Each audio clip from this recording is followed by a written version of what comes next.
Brought to you by TechnoSpark 20 series smartphones. I'm superhuman. अब मैं आता हूं कि शराब घोटाला भारतीय जनता पार्टी ने कैसे किया। अब एक शख्स आता है शराब का कारोबारी जिसको कहती भारतीय जनता पार्टी घोटालेबाज है, घोटालेबाज है, घोटालेबाज है, शरद रेड्डी। शरद रेड्डी के घर पे 9 नवंबर को छापा होता है 2022 में। 9 नवंबर 2022 को छापा होता है और 9 नवंबर 2000 छापे के बाद इससे पूछा जाता है केजरीवाल जी के बारे में। यह साफ साफ मना कर देता है, कहता है मैं अरविंद केजरीवाल को जानता ही नहीं, उनसे मिला नहीं, उनसे मेरा कोई लेना देना नहीं। और इसके कुल 12 बयान होते हैं, 12 बयान। ध्यान से सुनिएगा, इसको बहुत जरूरी है, जानना जरूरी है कि दिल्ली के मुख्यमंत्री के खिलाफ कितनी बड़ी साजिश करके उनको गिरफ्तार किया गया। 9 नवंबर से लेकर इससे पूछताछ के दौरान इसको जो भी दबाव बनाया गया इसने मना किया। फिर इसकी 10 नवंबर को गिरफ्तारी हो जाती है। 10 नवंबर को गिरफ्तारी हो जाती है और 10 नवंबर की गिरफ्तारी के बाद इसने कुल 25 अप्रैल तक यानी कि 6 महीने इसको जेल में रखा गया। इससे बार बार कहा गया बयान दो केजरीवाल के खिलाफ, बयान दो केजरीवाल के खिलाफ, इसने नहीं दिया। 12 बयान इसने कुल दिया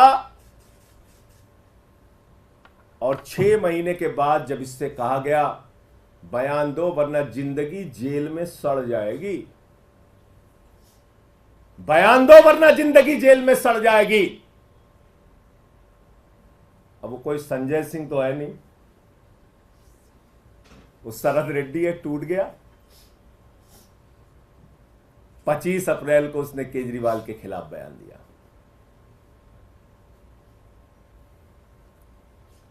अब हमारे वकील फिर परेशान हुए कि जिस व्यक्ति ने केजरीवाल के खिलाफ बयान दिया उसके 10 बयान को अनरिलायड डॉक्यूमेंट में ईडी ने क्यों डाल दिया।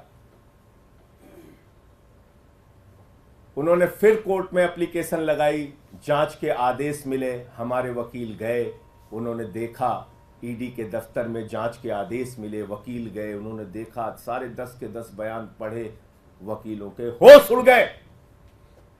10 बयानों में केजरीवाल का नाम नहीं और 10 बयान जो केजरीवाल के खिलाफ नहीं थे उस पे ईडी ने कहा इस पे भरोसा नहीं, भरोसा नहीं, भरोसा नहीं। और जैसे ही उसने 25 अप्रैल को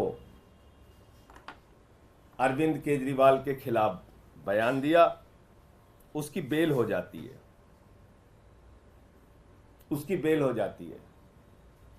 अब ये शरद रेड्डी जिसको भारतीय जनता पार्टी कहती है ये शराब का घोटालेबाज है, ये शरद रेड्डी जिसको भारतीय जनता पार्टी कहती है शराब का बहुत बड़ा घोटालेबाज व्यक्ति है, ईडी कहती है शराब का घोटालेबाज है, उसको गिरफ्तार करती है, 6 महीने जेल में रखती है, केजरीवाल के खिलाफ बयान लेने के लिए बार बार कहती है, 10 बार वो कहता नहीं नहीं नहीं, केजरीवाल से कोई मतलब और रिश्ता नहीं। 10 बयान के बाद जब टूट गया और इसने केजरीवाल के खिलाफ बयान दे दिया, 6 महीने की जेल के बाद इसको बेल हो जाती है। ये शरद रेड्डी कौन है? असली घोटाला शुरू हुआ ईडी के जांच के बाद। भारतीय जनता पार्टी का शराब घोटाला और पहली पेशगी और नजराना भाजपाइयों को कब पहुंचा? 5 करोड़ रुपए का 5 करोड़ रुपए का 15 नवंबर को पहली पेशगी और नजराना 5 करोड़ का पहुंचा और कुल 55 करोड़ रुपए की रिश्वत, जिसको किंग पिन बताते थे, किंग पिन शरद रेड्डी, उस किंग पिन ने 55 करोड़ रुपए की रिश्वत भारतीय जनता पार्टी को दी। 55 करोड़ रुपए की मनी ट्रेल तो खुलेआम मिल गया, और वो मनी ट्रेल भी ऐसे पता नहीं चला, भारत के सर्वोच्च न्यायालय की कृपा से पता चला, जब उन्होंने कहा दिखाओ दिखाओ दिखाओ।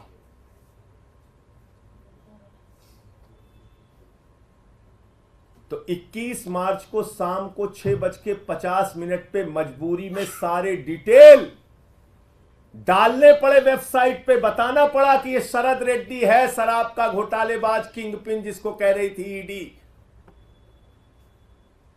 और जैसे ही 6:50 पे भारतीय जनता पार्टी के शराब घोटाले का खुलासा हो जाता है, 7:14 पर मुख्यमंत्री के दफ्तर पे, मुख्यमंत्री के घर पे छापा पड़ जाता है।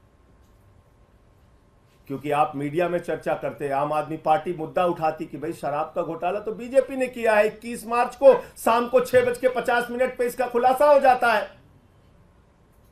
55 करोड़ रुपए की रिश्वत भाजपा ने ली है, इस बात का खुलासा हो जाता है। उस खबर से ध्यान हटाना है, जनता का ध्यान भटकाना है, पहुंच गए केजरीवाल के घर और 7:14 पे छापा मार दिया। कहा गया ईडी के अधिकारियों को, जाओ जल्दी, वरना तो हमारा घोटाला खुल गया है तो बड़ा गड़बड़ हो जाएगा। और 2.5 घंटे की पूछताछ में जो 10 सम्मन दे रही थी ईडी, और हम कह रहे थे आम आदमी पार्टी को एक खत्म करना चाहते हैं, अरविंद केजरीवाल को गिरफ्तार करना चाहते हैं, वो बात सच निकली और अरविंद केजरीवाल जी को 2 घंटे की पूछताछ के बाद गिरफ्तार कर लिया गया।